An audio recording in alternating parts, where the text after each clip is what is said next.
You heard there are growing calls for the president to be impeached. House Democrats say they will charge the president with inciting insurrection and plan to begin the impeachment process on Monday. Yeah, and others are calling on Vice President Pence and the cabinet to invoke the 25th Amendment and remove Trump from office.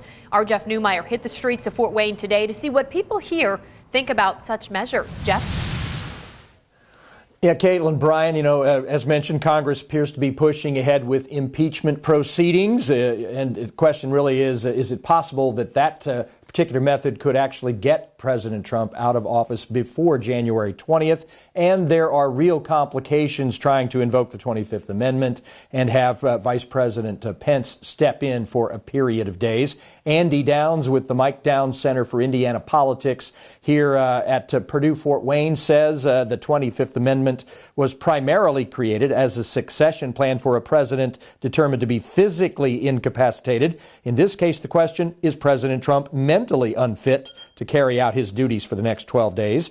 You'll hear a wide variety of opinions now from local folks on the heels of the violence in the U.S. Capitol building about whether President Trump needs to go now. I do not agree.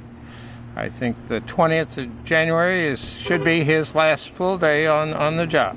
I just don't think that was a good position for him to be in, being the commander-in-chief for our country. So yes, I think there should be some consequences and some accountability for those actions. Yes, sir. I don't think there's any reason to change what we're doing right now. Just finish off with the new president when he comes in. We're good. He's not a threat to anybody or anything like that? He is not a threat, so why would we do that? Oh, God, help us. Who knows what he's capable of doing? It scares the hell out of me because he has his finger on the nuclear codes. Obviously, people are worried about whether he would begin some military action someplace, but there are people who take the concerns beyond that. For example, would he maybe decide to pardon the people who broke into the Speaker's office? Would he decide to pardon people who were involved in the riots? Would he decide to pardon himself?